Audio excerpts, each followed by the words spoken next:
Next, we turn our attention to the critical, life-saving work happening on the ground in Israel. Representing Magen David Adom, Israel's National Emergency Medical Service, is someone who is no stranger to fighting for Israel. Please welcome former Israeli ambassador to the UN and global president of Magen David Adom, Ambassador Gilad Erdan. So, Gilad, I know you're here representing Magen David Adom, but I have to start off asking you about your time at the United Nations. What insight can you offer about, the current struggles that Israel is facing in this place that's supposed to be a place of unity, a place of belonging, a place of mutual interest in a greater good? So first of all, hi Tamar, thanks for having me, and good afternoon. I'm very happy to be here with you in Miami, in Bal Harbor, and I thank this great community here for your support for the State of Israel. I thank you from the bottom of my heart. And yes, I would like to refer to your question. I have a very clear conclusion regarding the UN. I think that the UN has lost its way.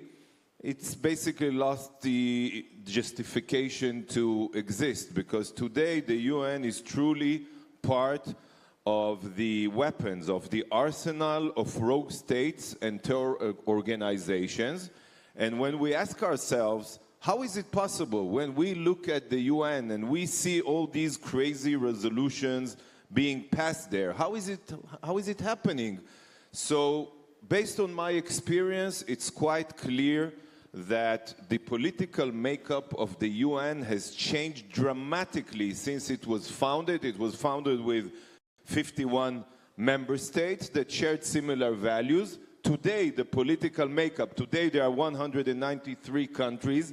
One-third of them, almost one-third, 56 countries are Muslim countries. People are not aware of the fact that majority of UN member states are non-democracies, more than half. So it paves the way to all these distorted resolutions and crazy countries being elected. Sudan and Somalia and Cuba are right now on the Human Rights Council. They were elected by the General Assembly.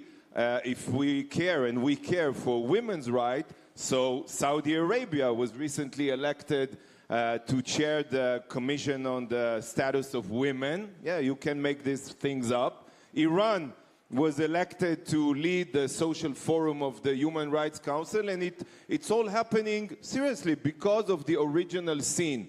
What is the original sin? That in the General Assembly, every country, be it the United States or Iran or St. Vincent and the Grenadines with 50,000 citizens, they all wield the same voting power. It's crazy. It's a different original sin than what you'd expect to discuss in a synagogue, but I understand nevertheless. Yeah, but this is a synagogue, and the UN was founded to prevent atrocities and defend human rights, and today it does the opposite. Since October 7th, none of the UN bodies condemned Hamas and the massacre.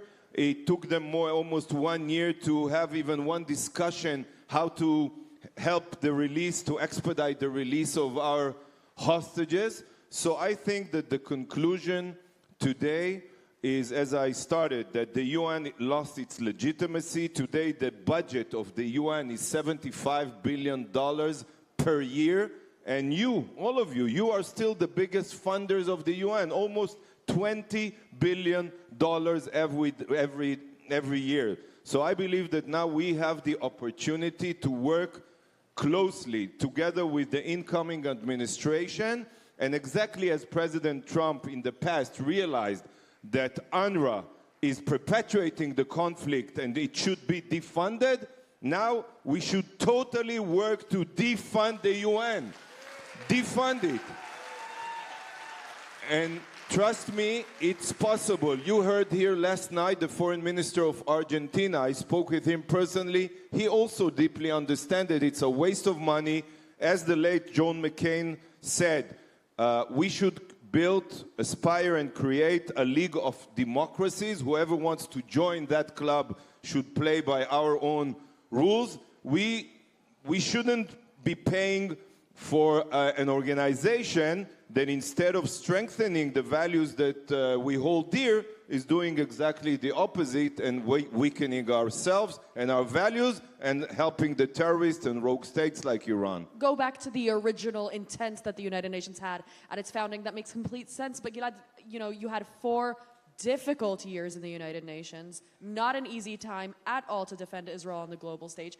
And now you've switched over to Magen David Adom as global president. What was the reason for this shift? How did you kind of make that transition?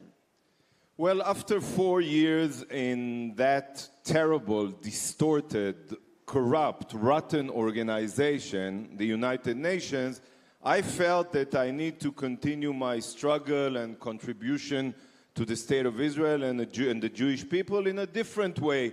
So I decided to join an organization that represents the polar opposite, exactly the opposite from the UN. The UN is dedicated to perpetuating conflict and hate.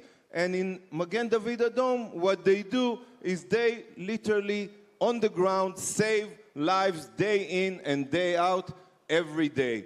So I feel really, truly privileged and honored to represent Magen David Adom as their global president. And today one has to understand that Magen David Adom holds exactly the same importance like the IDF. The IDF is protecting, defending our borders, and Magen David Adom is saving lives within our borders. But today, if you look at our enemy's strategy, what is their strategy? They know that they cannot defeat our great military on the conventional battlefield. So what do? On the one hand, I learned it from the UN, they try to weaponize the UN against us to help them to survive against our military. But since they know that they cannot defeat the military, where do they attack us? They attack us where they think we are weak. They attack our home front. They attack our civilians. They want to get the biggest number of people to get killed and injured.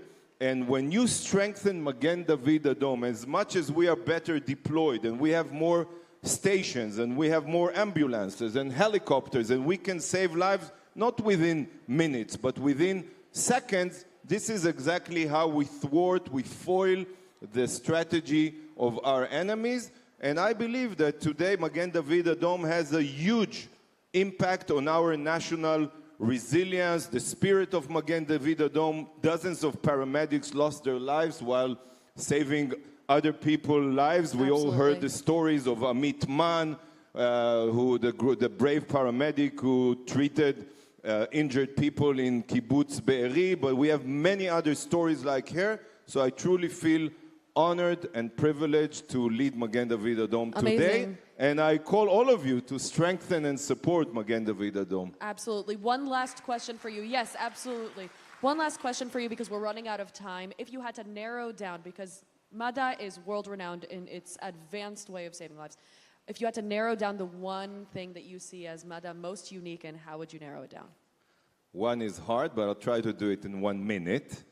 We're on a time crunch here. Because there's a lot of confusion in the Jewish world about Magen David Adom. So I want everyone to know that if you analyze what's happening in Israel on the ground, Magen David Adom is the only national emergency medical organization in Israel. We are responding to 95% of the emergency medical events in Israel. 95%. We have 1,800 ambulances. We have built the most advanced and unique blood bank in the world. We have built an underground fortified blood bank that can function even under barrage of rockets and missiles. And we can, by doing so, today, during this war, we can send blood units to our soldiers that are fighting on the front lines, and we succeeded to